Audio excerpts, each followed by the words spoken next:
All right, everyone, we're live again with Jay. Welcome back, Jay. Thanks for coming back. My pleasure. Thanks for inviting me back. Yeah, absolutely. So let's just start off here with some questions that I have here. So just to start off in simple terms, YieldMax funds hold two positions, right? A synthetic position, a put and call, that acts exactly like the underlying, all the good and bad and ups and downs that are associated with it. And then a covered call on that synthetic position where the premium collected is paid out 100% to investors as monthly dividends. Does that make sense? Yeah, that's correct. I will add there is a treasury position, right? And I Yeah. know comparatively, 5% yields aren't, as exciting as the rest of things, but there is a little, wind at our back from just holding the treasuries there as well. Okay. Yeah, I have noticed that too. Like I said, the big concern I think everybody has since July 19th, we were like doing really well, especially in TSLY, and then we've kind of come back down since, but we're still getting a great dividend. Yeah, well, look, that is the risk of a strategy like any covered call strategy. We are Mm-hmm. still dependent on the underlying ticker, right? So if Tesla is down 10%, we're going to feel some of that pressure on the way down in the fund. Mm-hmm. In the market, arguably tech has kind of peaked out a little bit in the short term, right? So we finished, like you said, the latter half of July was kind of the NASDAQ in general was peaking out. Mm-hmm. Even Nvidia, right, had some pullback. Although we have earnings coming up on the 23rd, I believe, right. So that is, we started to see some buying in advance of that the last couple of days, despite what the market has been doing. But yeah, I think look, it's absolutely right, and I think it's important to point out that the main risk of this strategy, because I get this question all the time, is we have risk that the underlying ticker that we're writing the calls on and have the synthetic on goes down. That's certainly part of the risk of the strategy. Mm-hmm. Yep. One other thing too, can you explain what happens like in the after hours? There's a lot of fluctuation in the funds after hours. Yeah. So in the fund itself, so this, like it's hard to. This is the weirdness of this, right? Because options don't trade in the after hours, but the underlying stock does, right? So you can get a large move, of a couple points, and you have to kind of infer what the options are going to be worth. So our market makers, when I say our market makers, the official guys on Wall Street that are kind of making, setting the bid and ask every day, they while they will put out orders, they widen the bid ask spread quite a bit because they don't know how the options are going to price once we get through 4:15 each day. So Eastern time, that is, of course. So you end up having wider fills, right? And probably always not the greatest, right? So I don't want to tell people when not to trade it. If they think they know how the options are going to price, then by all means, feel free to trade it. If you're not comfortable and don't have your own option pricing model, which a lot of people do not, then you're taking the risk that the market maker doesn't want to take, right? They widen that bid ask spread. So you get fills kind of outside of what you would fill during normal market hours when the options are trading, which is the main driver of the price of the fund. Right. Okay, so two scenarios. So with dividends reinvested, YieldMax funds appear to simply be an inexpensive way to play the underlying. Prove me wrong. So I go back to the underlying is really the vehicle we're using to generate the yield. We never really, it's never our intention to beat the underlying, right? I guess if the market's going down, we should do better than the underlying. But if you think, Tesla or Apple or Amazon or Nvidia or Facebook or Meta and Google are going down, you probably shouldn't be in this anyway, right? So our goal is not necessarily the to beat the underlying. If you think we're going to outperform on the way up, then you don't know how covered calls really work. This is more about the vehicle to generate yield, right? Because I could generate such high yield in the options market on a lot of these tickers, they just happen to be the tool we're using to do that. It's Mm-hmm. not about beating the underlying. Now, can you beat the underlying? Yeah. In a flat market or a slightly higher market, like a slow climbing market, YieldMax definitely has the potential to outperform because the volatility that we're harvesting is higher than the volatility that the stock has. But If you think, like look at Tesla. I don't know what it is up for the year, but I know Tesla is lagging it by, an order of, a couple magnitude there, right? So if Yep. Tesla's up 60, we're up 40, or I think it was up 80 and we're up 60, that kind of a thing. We'll always lag on that fast move up. So Mm. it's not about beating the underlying. It's about harvesting the volatility and then generating the yield. Think Okay. about it as a way of generating option premium. That's really what the strategy is all about, without having to have an options account or an options manager relationship, that kind of thing. That's my favorite thing about these because I tried to do this myself, and it's much easier to just have a fund manager do it. you know. Yeah, yeah. So That's easy. what our hope is. Yeah, easy question, and I think you already answered this, but the YieldMax fund. Do you know when we might expect that one? Like the overall fund of funds. Yes, so we have not. So let me go through a little bit of the filing process, right? So you have to submit the tickers or the strategies that you want to run your ETF on. That goes through kind of an SEC review period, and then after 75 days, you become effective. So we haven't even filed for anything like that yet. The filings, by the way, are completely public. Those can be followed, and so what happens, I do think we're probably going through that process now. There's probably two or three of the kind of aggregate yield max funds that we're looking at. One that Oh, would be all of them is something we're considering and doing kind of an equal weighting. One where we would change the weighting for the ones that have the most yield, right? And we know that changes, month to month based on things like earnings, right? Right now, NVIDIA's implied volatility is very high because earnings are on the 25th, on the 23rd. So we're selling options for the 25th to harvest that. So the yield is higher. We could rotate then to, something that has a different date. So one that will have kind of a rotating weight. And then we have to also talked about one where, why not do one where it's kind of like you're picking the stocks that maybe you don't even have a yield max on yet, but there's something interesting coming out about that particular ticker. And then we would run, the yield max approach with the synthetic and the covered calls for a short period of time. And we may not even go back to that ticker in the future, right? So think about it as kind of a looking for what's most interesting during that month that we would end up writing, doing the option strategy on. So those are kind of some of the approaches that we're thinking about when it comes to, the fund of fund idea. We have not filed for any of those. So that's why I'm being a little, cryptic on my answer, because hmm we haven't disclosed yet what we're going to do there. But we haven't even filed yet. So if I filed tomorrow, the earliest would be 3 months. So at right. least three Okay. months. So maybe by the end of the year, we'll see. Maybe. Yeah, that's a good way to put it. Maybe by the end Yeah. of the year. So There's a lot next more we have to scenario. go live with first. Yeah. Next scenario, dividends as income, and this is a common concern. So obviously, your wallet gets fatter, but the portfolio can erode unless the underlying goes on a massive bull run. So, at what point, how much does it have to keep on coming back up to offset like the dividend payout to sustain, not only sustain, but to get like a positive return? Yeah, I mean, look, I guess it all depends what you're trying to use it for. The obvious answer is if we distribute 50% in yield, right, throughout the year, you want to make sure, that we're making back that per share amount each time that we've had a distribution. Um, Again, that's really hard to predict because the dividend is also unpredictable because it's based on the option volatility. To me, when I think about using these, one way that I would recommend, again, don't know everybody's risk tolerance and all of that. Figure out what you want your yield to be and then reinvest what you don't need. So if you need a 10% yield, then keep the 10% for your income, reinvest the rest to increase your share count, hence increasing your balance.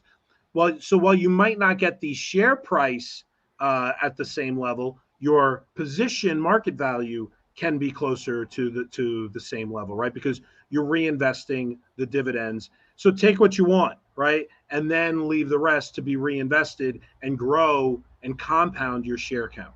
hmm And then, how low does the NAV underlying go for the distributions to be return on capital? Uh, you know, so return on capital, let's define what that is real quick. That is when we pay a dividend on the fund that we didn't have gains that matched it, right? So let's say we only made 80 cents per share on a dividend, but we paid out $1. that extra 20 cents would be known as return of capital. That is treated very differently. Most of the time, return of capital is kind of frowned upon, because why would you give me your money for me to turn around and give it back to you, right? Like, that doesn't make a lot of sense. So our intention is not to have a return of capital. Our intention is to pay out what we've earned in option gains, right, and treasury yield. So I think today we haven't had any return of capital, and like I said, our intention is not to do so. So I think I answered the question, but I might have got down a little distraction there. But yeah, generally speaking, if we're returning capital, it means we're only pushing the price of the fund lower, right? And that's not something we want to do. So then, what's the strategy for a massive decline like Tesla dropping 13%? But I don't think that's a massive decline in Tesla because it's right. a very volatile ticker, right? It's got a 50 implied volatility, right? That means, you get a lot more movement than that. See, I think yeah, go ahead.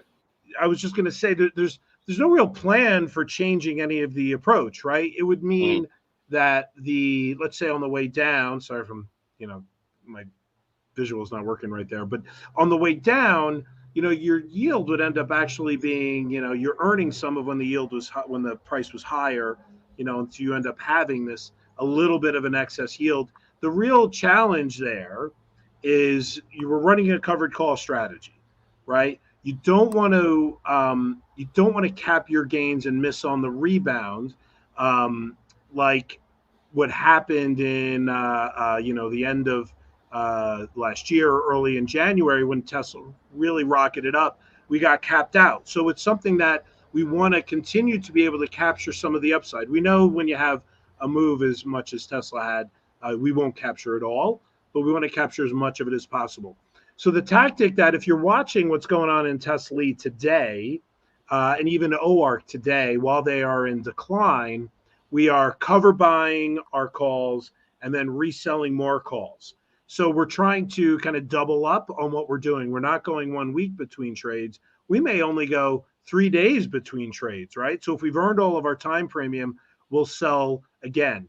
We also may not sell for the entire amount. Sometimes you will see that we haven't covered all of the shares because we want to give ourselves dry powder in case Tesla or OARC does have a quick snapback. We can, sell more calls and capture more of the upside. So we are very active when the stock is in decline, actually even more than when the stock is on the rise. I think where people are coming from with this, historically, a lot of these dividend ETFs, which yours, I think, is a very novel approach. But in the past, we've seen like QYLD and funds like these that they just pay dividends and they just drop over time. So I think that's where the concern's coming from with those questions like that. Well, yeah, and they drop because they're not capturing the upside, right? So when you're in like a QYLD, for example, they sell at the money calls. So while you'll ride all of the downside, you'll get your yield, which is great. By the way, I think they limit the amount that they'll deliver throughout the year to only 1% a month, and then eventually they have to catch up. But that is the way they only get a little bit of the upside, is if they kind of hold back some of what they've earned. For us, we'd rather distribute everything we earn and capture some of the upside every week if we can, as the market's moving up. So there is a little difference. You've seen Tesla go, I think at one point we had a 10 handle on Tesla, right? Went all the way back up 17, 18, right? So we can capture plenty of the upside with by using that out of the money tactic. So it doesn't always mean once we're down at a level, we'll always be down at that level. We can capture more by the out of the money approach. Okay. Next question now. So with most of these funds being at 52-week highs, is there any thought on doing an inverse version of any of these funds? Yeah, so the inverse would be, so the answer is absolutely, it's a thought. I actually like the thought and find it very interesting personally, because there's not a lot of ETFs where you could be bearish the market and earn a substantial dividend, right? Most of the time, like if you're going to short the market yourself, you pay the dividend, right? So for a YieldMax approach where you did a synthetic short and then sold out of the money calls, right? Out of the money puts, which is the opposite of what we do with the out of the money calls, you could do the same thing. The challenge here is The inverses are always like third, fourth round because they don't get adopted and people don't understand short ETFs very well. For us, we think we would be unique and we wouldn't have all of the kind of the downside associated with an inverse ETF. So it's something we're definitely considering as well. Haven't Mhm. filed for any of those yet. Definitely something that I think could be just as unique for the bears of the market, but most of the time people are bulls. So, So with that, then what do you see as the best play to hedge when we have this potential downside on these funds? So I am first and foremost a hedger, right? The book I wrote was about hedging. I founded Mhm. my firm on hedging, right? I'm definitely a believer in hedging. There's a couple different ways that you could hedge these. Um, Options to me are the best way to do it. It's an options based fund. Pick a budget of the yield that you're getting and put that towards hedging your fund. Now, if you only have one of the ETFs, the only thing you could really hedge is the direct underlying ticker, right? So if you hold Tesla, it doesn't make a lot of sense to like hedge the Qs to protect against Tesla decline, right? Because you could have idiosyncratic risk. So you could buy just, spend 5%, 10% of the yield that you earn on protection, if you like. You're getting enough cash kickoff from Tesla to be able to afford to buy some protection. But if you're running a basket of yield maxes, which by the way, we do this for some clients where we'll hold, all of the yield max ETFs, which right now are all kind of tech driven, then in that case, you can use the Qs, right? You can buy the notional value of what you're long with puts on the QQQ. Now, it won't be a one-for-one hedge, but it should help you avoid, if there's a real major sell-off in the market, a minus 15, minus 20%, you'll be able to avoid some of that. But again, use a budget, spend that budget on the puts or a put spread on the market as a way to protect some of the downside, if that's what you're willing to do. Or some people go, forget it. I'm in this thing. I just want the dividends. But if you're trying to protect, I think using an index, if you have a basket of them, or hedge directly on the ticker itself. I would say use the options on the ETF, but they're just not liquid enough yet, right? A couple hundred contracts trade. It's just not enough yet to use. You might as well use a really liquid options market like Tesla if Mhm. you're on Tesla and want to protect it. Okay. And then say within the next year we have a recession or something and the funds drop based on what's going on in the market. Um, and then say the dividend payout has to drop. What happens if the fund drops like to single digits? Would it be reduced dividends, reduced payout percentage, reverse split? Okay, so there's a couple things baked in there that you could push back on, right? The market and the economy and the recession are two different things, right? If anybody here ever listens to our podcast that we do, Take It Financial, we talk about the fact that the market is going to be way ahead of any kind of recession. If we actually get a recession, I don't want to go too far down this path. We've probably already paid the price for it, right? What a Mm-hmm. lot of people don't realize is at the bottom last year, earnings were still going up. Right now, we're having the earnings recession, but obviously the market has had a rebound off of the lows of October. So, I don't always equate the recession with the fact that the market is going to go down. The market has certainly paid the price for that at least once already. The Mm-hmm. second part of that question is if the market's dropping, I don't know why our yield will drop. Actually, volatility probably goes up in that situation. And on a percentage basis, we may be kicking off more yield. Now, yield is based off of the price of the underlying ETF. And of course, we know if the entire market has a 20% sell off, Tesla is probably going to participate in that. OARC, NVIDIA, Apple, Meta, Google, they're all going to participate in that. So they will have a lower price, which means they'll probably have a lower dollars per share or cents per share that you'll be distributed. But the yield is probably going to be similar, or if not more. It could definitely go up if volatility goes up, which is, again, the main driver of the yield with the ETFs. The last part of your question, if we go to single digits, what will we do? Yeah, look, I think the ETFs do reverse splits all the time.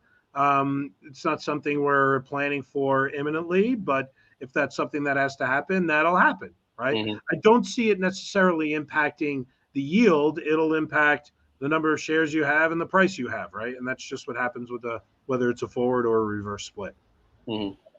And then your podcast, you have a chance to plug your podcast here. Oh yeah, so if you thanks.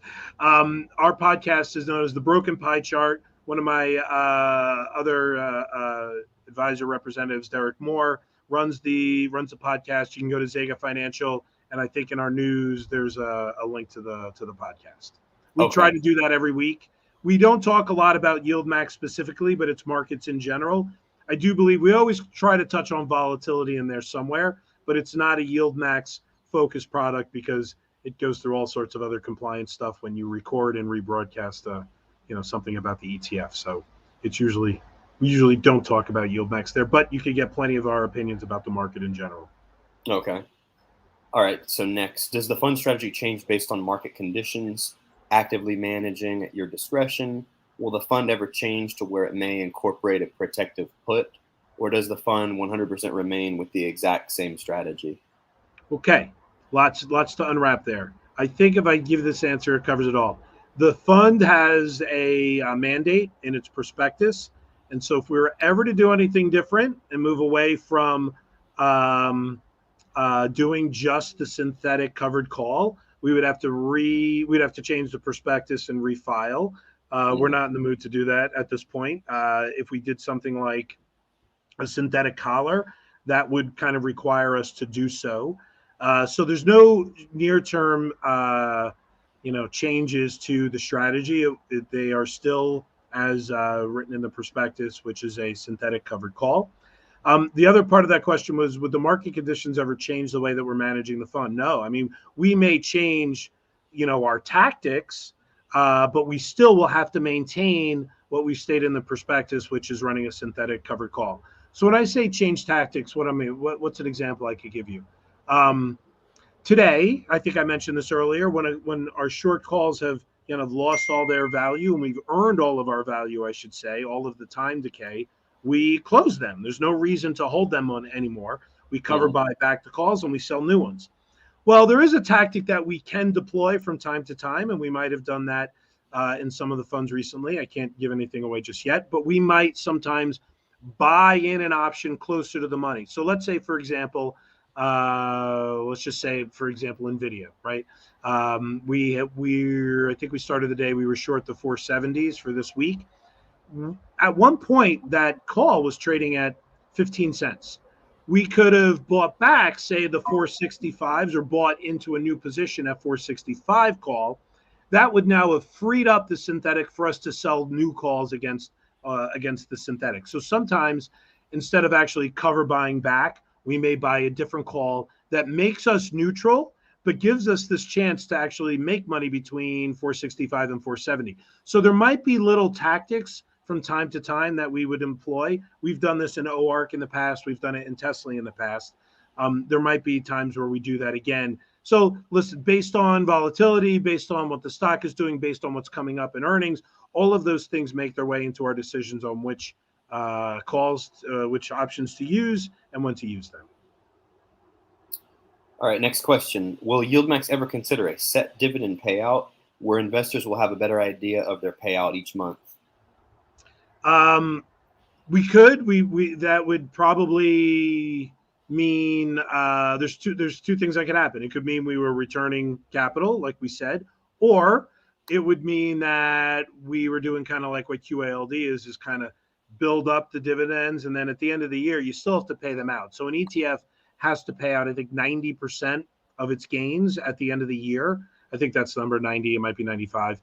So if we didn't pay out all of the profit that we had in the calls throughout the year, then we'd have to give you a big payout anyway. I don't think anybody would be mad about a big payout. Like, oh, there's an extra dividend at the end of the year. That, by the way, that happens all the time in ETFs. You'll see that. So I don't think we'll ever set it because it adds a little complication. And actually, I think it might make things a little less predictable because if we're returning capital, that's a different tax treatment. Might cause things like we said earlier, where we're lowering the price of the ETF kind of artificially because we forced a dividend. Yeah, I don't think there's, that's not really the strategy behind YieldMax. YieldMax has always been around harvesting volatility and sometimes it's high, sometimes it's low. By the way, I do think you could use that as a metric for kind of gauging how much of a yield you'll earn, right, in the fund, right? If volatility's up, you should see a higher yield. If volatility's down, you should see a lower yield, right?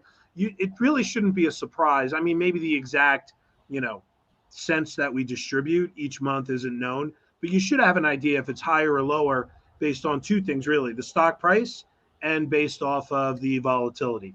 Both of those things, as they go up, so does our dividend. As those two things go down, so does our dividend. Some people on here try to calculate the exact number. They try to play with the volatility and stuff like that and calculate it. Sometimes they're close.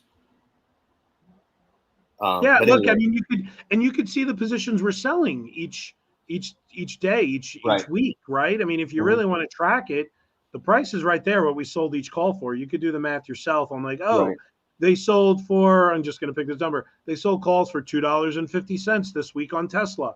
Tesla's trading at $250. We sold for 1% that week. That's pretty easy to do that math if you really want to get into it. Everything's public on an ETF. The only thing you don't know is really our fill prices, but you could actually see our fill prices at the end of the day as well. We post those on the intraday. There's a little button on our pages for each one of the intraday trades that we make with fill prices. If you really wanted to back into the profitability of all of these, the information is all there. Okay, and next question. Have you given any thoughts to staggering the ex-dividend and payout dates? Yep, that's a question that we got a few times. We have definitely thought about it. For now, we have decided against changing those because it'd be a lot of information coming in. It'd probably feel like spam, right? If let's just say we're going to have 20 yield maxes by the end of the year. I think that's probably a conservative guess. But let's say we have 20 of them out there. If we were doing, 5 different dividends once a week, right, you would be getting notified all the time about different yield and different dividends going out there. I think it actually would make it more complicated. When you look at the real big ETF complexes, like the spiders, right, the XLU, XLE, XLK, XLY, they all do their dividend at the same time. It actually, to me, is more predictable and probably a better process for the end investor to know, what to expect and when. Okay. All right, next question. Does the assets under management have any effect on the fund price or the dividends? Minor. So how does it impact it? Well, when new funds come in, right, the assets go up, and so does the share count, right? We create shares so that the NAV is based off of assets divided by shares, right? So whether there's $1 million in the fund or $1 billion in the fund, the shares will be the thing that decides the NAV. So the time where it can affect it a little bit is just on that time of creation and how we're earning profit on selling options. So, for example, let's say we had 10 million in the fund at the beginning of the month, and we end the month at 20 million. Right? We doubled. The calls that we sold at the beginning of the month, even if they were selling at say 1% a month, dollar-wise aren't enough to cover what we end the end of the month. So what ends up happening is, and by the way, we adjust for this, right? We know the growth, we see the growth. There's some pretty linear. It's fairly at this point with like funds like Tesla and OARC and Nvidia. Those are larger, so it's less of an impact. But with newer funds, like with the GUI or FBY, or even the one that went live today, CONY, the Coinbase one, we'll end up adjusting. I didn't know that. Oh yeah, so sorry, first day of trading today on Connie. Yeah, so the Coinbase one is live today. Coinbase is live, yep, today. Awesome. Yep. And so, as funds rotate in there, we adjust our trades a little bit so that when we see growth, we're, giving a yield that's commensurate with what we should earn at, say, a flat rate. But that is a minor amount that it impacts the NAV each day. It really doesn't matter. This is the beauty of an ETF over, say, like a limited partnership or a mutual fund where the dollars go up but the share count stays the same. That's not the case for us. For us, the assets are the NAV is based off assets divided by shares. It's that simple, and both go up or go down together. Okay, so now will YieldMax ever consider new fund versions with a 50% payout of premium income and 50% reinvested into the fund to reduce price erosion but still give an amazing payout, thereby reducing the need for the underlying to make massive bull runs? I will think about the math on that. I'm not sure it would necessarily matter, right? So that would essentially that would mean holding back the yield, right? So let's say we were going to pay out 5% one month, but instead we paid off 2.5, and we left 2.5% in the fund. The NAV would maintain. I'm kind of working this through live, right? The NAV would maintain 2.5% more of its value, and then distribute still a good amount. We would then reinvest that value into the current positions. It wouldn't really cause the NAV to go up. It would just stop it from being reduced as much. I'm not sure if it would capture more of the upside growth, because it just means we'd be selling more calls at the same strike. So I don't think it would make that big of a difference, but I'll have to think a little bit more about that question. Maybe you could email me that question, Coach, and I'll dig into that one a little farther. I don't think the math would work out, though. Mm-hmm. Yep. You're doing great, though. I'm only reading them like one time, and you're coming up with an answer. I'm trying. Yeah. All right. Has there been any interest in big institutions jumping into these funds? I don't know how you define big institutions, but let's say like the Merrill Lynch and Morgan Stanleys of the world using these. So usually they have there's a time commitment and a time requirement and a size requirement before they start to use them. We have been getting questions from advisors at like a Wells Fargo, Morgan Stanley, Merrill Lynch pretty regularly. I think there's definitely interest at all levels of investing. I would tell you that we have talked to brokers in other countries, right? We had a call the other morning with somebody in South Korea, and we've talked to people in Europe about this. And so, it's one of those things that I think that there is a use case regardless of the size of the firm, and regardless of the approach. But again, they have to be used properly, right? Understand the risk. You know me, I always talk about the risk. Just make sure that you understand that. I don't care. It matters. I don't think it matters what size the institution is. I think it's fine. Yeah. I'm going to combine two questions here from the comments. I don't know if they're asking about what you would do personally or what, but one of them, if you had 10,000 to add to YieldMax, how would you allocate it? And then this one asked, do you use leaps on any of these? Okay, so definitely two different answers. I'll go through them really quickly. So again, it's all about your own risk tolerance. Personally, I own every one of the ETFs. Oh, nice. Because I eat my own cooking, right? Yeah. So, look, if I was to, it all depends what you're trying to achieve, right? Is it growth? Is it the yield? Is it, are you trying to have reduced volatility? You want the highest net return? It all depends. $10,000, this is the beauty of the ETF. You could spread that out across, 20 of these ETFs, right? If you want to. That is nice that, at a $20 share price or even less, you could buy a handful of shares. It's fine. Again, it all depends on what you're trying to achieve. If your goal is, I want max growth, right? To me, that means you have to also be willing to have max volatility and risk. Those two things are always linked. Can't separate them. So it's, owning some Tesla and Connie and NVIDIA, right? Like those are going to have the highest yield. And if that's what you're looking for, use those. They also, though, will have the most volatility in your portfolio. So, you can't be upset when they're down 30% from a bad earnings call, because we've seen that happen to all three of those, and YieldMax will experience that as well. So there's no way to do those things, to get max growth without max gain. The next question about leaps. Leaps are a little complicated. We actually originally thought we could use leaps, but the way that the positions within the ETFs are treated themselves is you have a concentration requirement. Sorry, I'm going to get a little regulatory here just for 2 seconds. You can't have more than 25% of a single ticker in your fund. For us, we're long calls, short puts, and then short a call. You have to add the absolute value of the option price of each one of those, and that can't exceed 25%. For tickers like Apple, it's fine. You could probably go out, a year and not exceed 25% with your option positions. It might not work, but it might be there.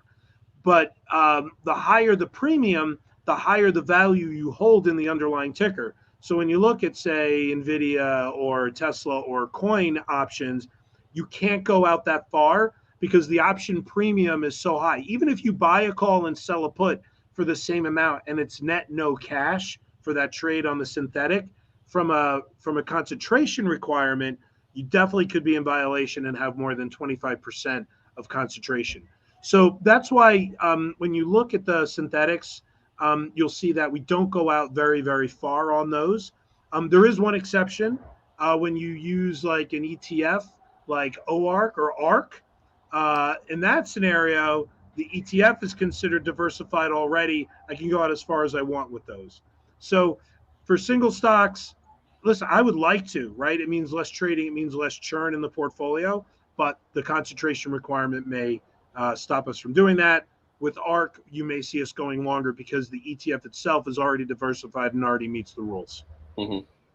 That's a weird, I know it's a really regulatory and really detailed answer, but I'd like to do it, but most of the time we can't. One thing, not a question, but I just found this interesting. I put a poll out to my audience earlier today about what they do with their dividend, and like 90% of them just reinvested in the funds. So I found that interesting. Yeah. I do too. That's kind of our standard within our firm. If anybody owns the ETF, owns these, we are, reinvesting the dividends. Unless somebody tells me they don't want to, specifically our default is to reinvest the dividends. Yep. So that's great. I'm glad to hear that most people are doing that. Yep. Okay. And then I think we touched on this already, but why do we see a pop in fund prices after the market closes in the after hours trading, and then it drops by the open? How can the average investor capitalize on that?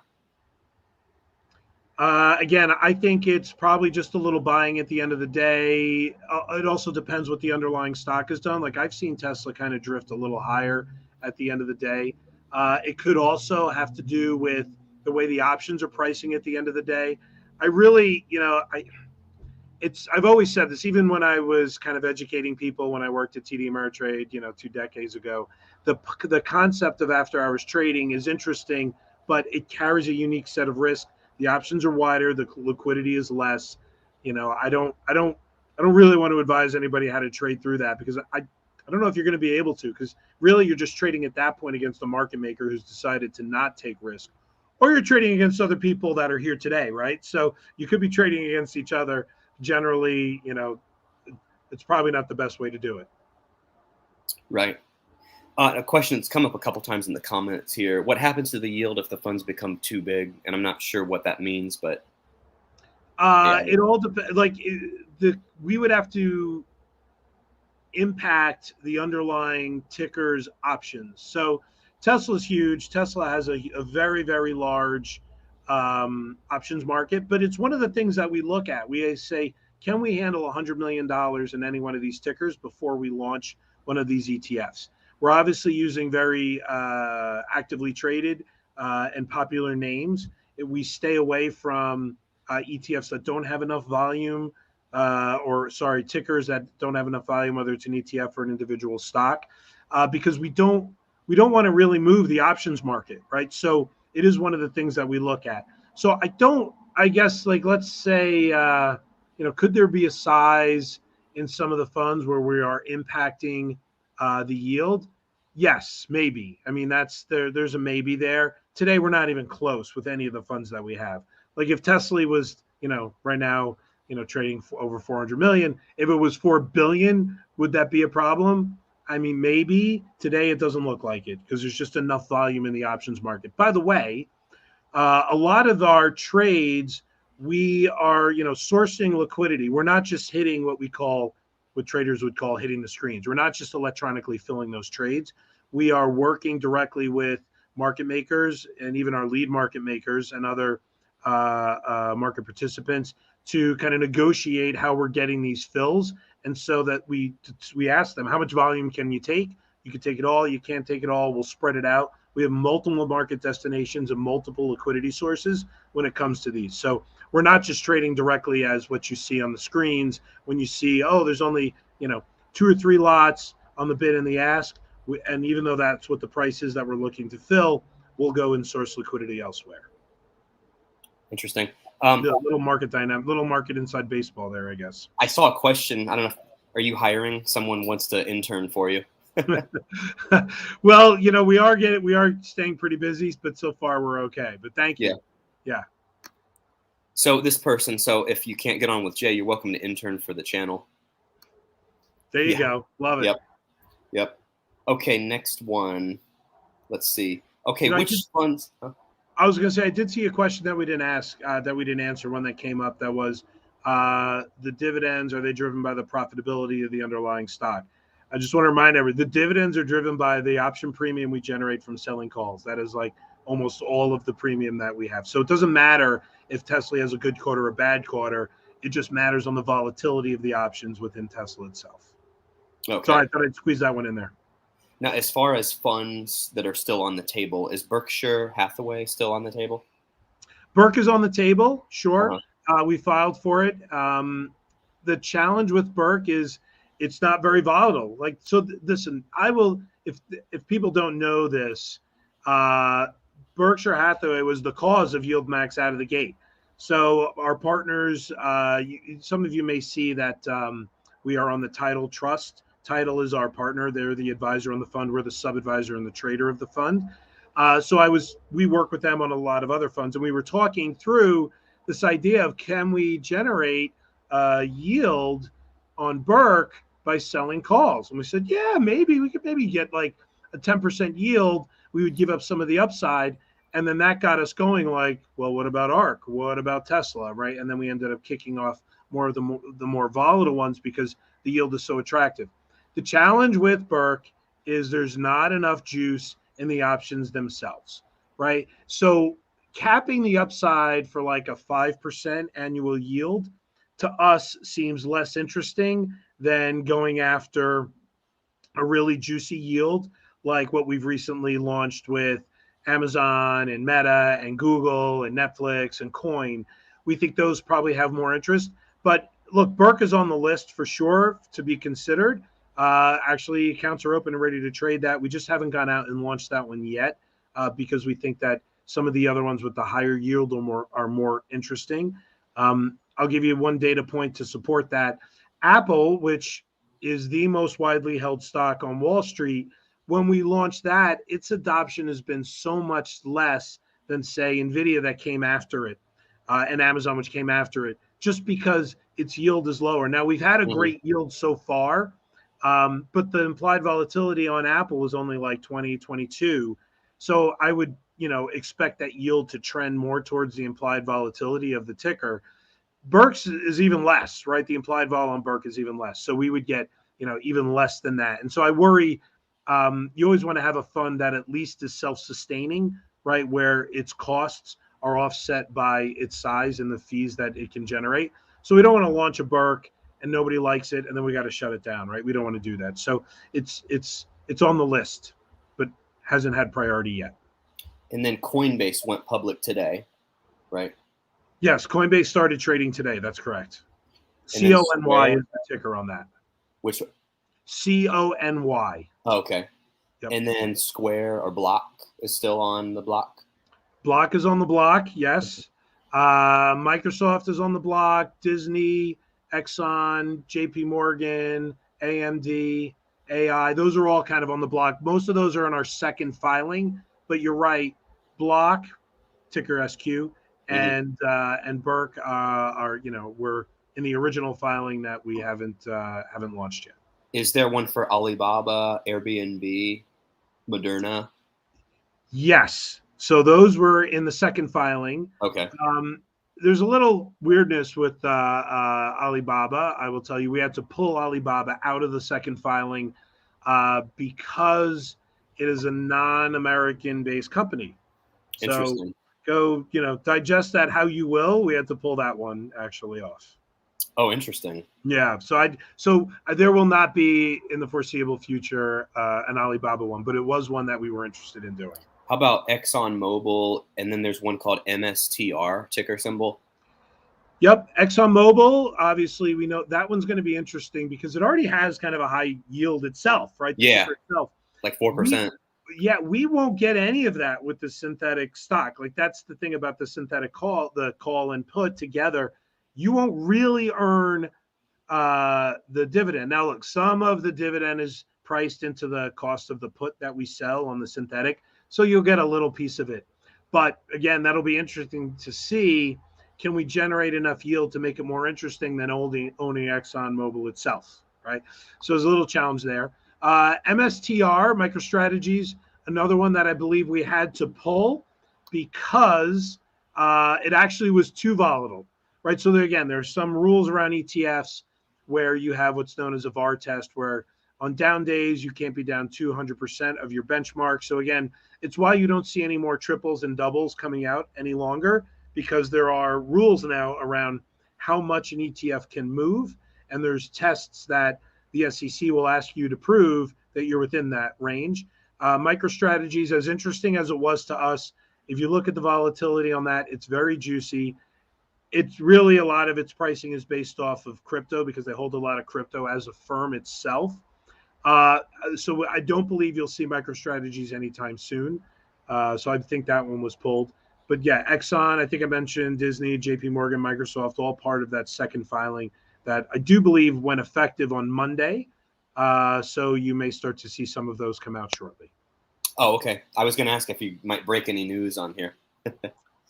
I'm telling you as much as I can. You could read Okay. into that as much as you will. By the way, if you ever want to be notified when new funds come out, make sure to message us on the YieldMax site. Like if you go to yieldmaxetfs.com, just put your email address in there. And whenever a new fund comes out, we'll notify you. We'll also notify you of dividend announcements if you haven't done that already. Here's a good question. So we were talking about Berkshire. Like if you had to launch one and then shut it down, how would that work if you had to shut it down? I don't know. No, I'm kidding. Okay, so we never going to shut one down. So the answer is, like any fund, when it gets delisted, the NAV is returned back to shareholders. You just get back the price per share.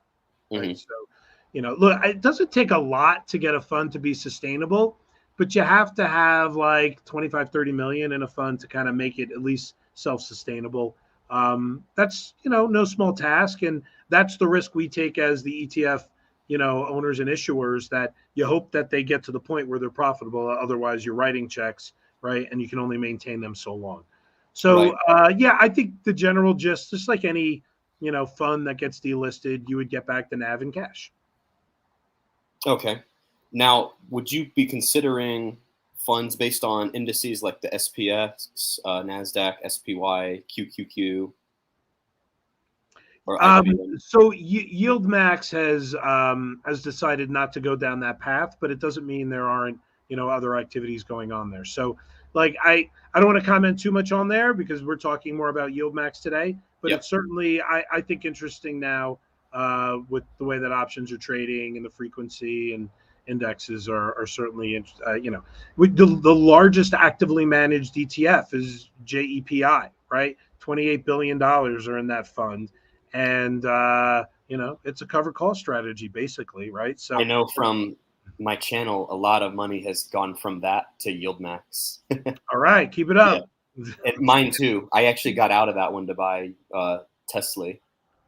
Well, look, there's definitely a different risk profile between the two of them, but like the idea of selling options weekly, will almost always be more premium generated. I'm not saying profitable, but more premium gets generated selling weekly options 4 times a month than a monthly option 1 time a month. So just in general, the more frequent you can capture that, we call it theta decay, but the time decay of options, the more, premium you're going to earn.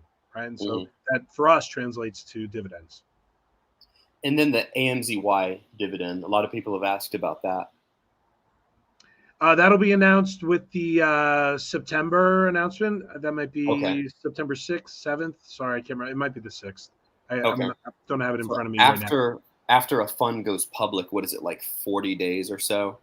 So it all depends.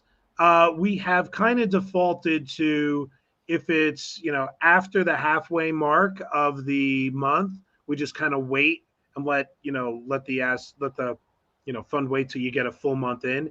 If it's before the halfway mark of the month, like for example, when NVIDIA went live, we did a yield the very next month, right? So we didn't wait the month and a half. Coin will be interesting, right? We will, I guess we'll see when September comes around.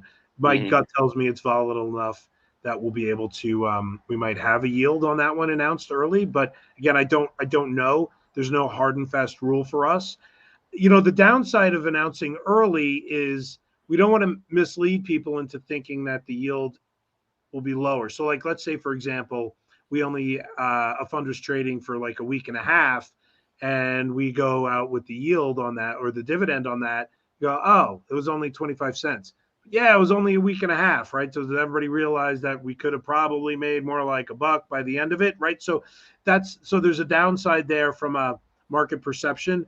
I know, and I've seen this every time we've announced a dividend for the first time, that we do see inflows once people understand what they're going to get paid, right? Hmm. That's all about the yield, right? So what is the yield going to be? I think I Right. already told everybody how to figure out what the yield will be if you want to on your own. So that applies to even if we haven't announced yet. And Hmm. then, there's the risk of, waiting too long and people don't adopt it because they go, well, I don't know what it's going to be and my money's going to go somewhere else. So Right. it's an interesting, little dance that we do there. But again, so far, our history has been, before the halfway mark, if we launched before like the halfway mark of a month, we did announce in the next month. And if it's after the halfway mark, we waited and, to do it the following. Do you think interest rates will have any impact? Like if interest rates start to drop, they'll have any impact on our dividends? The interest rates absolutely have an impact on our synthetic position. Hmm. There's a cost to carry component that the market maker has to have when they're selling us the put, because Hmm. they have to protect by getting long the stock, and it's money they don't earn on their cash. So we definitely have seen a difference in the synthetic side, which can eventually impact our trading profit when we have to roll those synthetics. So believe it or not, a drop in yield will mean our treasury yield will drop in our portfolio, but it also mean the cost of us putting on the synthetic will drop as well. Hmm. I won't say it's an exact wash. It'll all matter on when and how the drop happens and what our positions are at the time. But it's probably an offset to a degree, right? Because we're earning less on the treasuries, but we're earning, we're paying less for the synthetic. It should even itself out. Now, when it comes to selling the calls, interest rates don't have a ton of impact in non-dividend paying stocks, and especially with only 1 week options to go. So I don't think it'll make that big of a difference on the calls we're selling. It's just there's one of the Greeks, the most boring Greeks of all. It's rho. It's the rate Yeah. of change of the option based on interest rates. Nobody's really talked about it for years. It's becoming a little interesting now, especially when you look at 1 year options and 2 year options. But for 1 week options, not that big of a deal.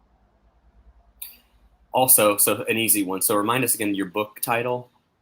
The book title is Buy and Hedge, the 5 Iron Rules for Investing Over the Long Term. Okay. The book itself doesn't go into too much about what YieldMax is, though. Yeah. It's all about more, like I said, hedging is something that we've always done at Zega. So it's more about hedging, and it's a little dated at this point. I think we published it in 2011. Hmm. So, but still, the concepts all still apply today. But thank you for giving me the chance to plug it a little bit. It's not going to talk too much about it, but it is really a how-to book about using options for long-term investing. So if you like options and you say, well, I keep thinking I should be using options, my theory is always there's a better way to do it with options. So, the book's designed to help you learn about that. Yep. Okay. Well, sounds good. I can't get to all the questions in the chat, but I think we covered a lot of ground. Well, I appreciate the chance to talk through everything. These are great questions. Thank you. Yeah, definitely. And thank you for coming on, and great job, answering everything.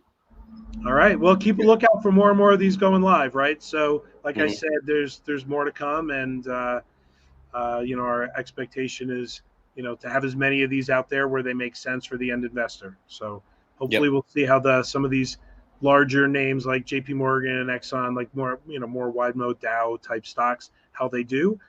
They will have lower yields, of course, but maybe it's just the better way to own Exxon and JP Morgan. Who knows? We'll see. Right. So Even by the though end that of the year, there's like 10 more funds due by the end of the year, right? could be more, right? Could be more. Could be more. Yep. But we're working on it. I will tell you, right, we've been really happy with the adoption and success out of the gate. And so as long as that continues, we'll continue to give people more choices. We're going to try to, diversify away from, big tech as much as we can. I think that's important to give people, the chance to do that, just to have a little more diversification within all of the holdings. Mm-hmm. All right. Well, great. Thanks again. And hopefully we'll get you back on again, maybe, the next few months. Sounds great. Thanks so much. All right. Take care. Bye. Thanks everyone for tuning in. All right. Bye.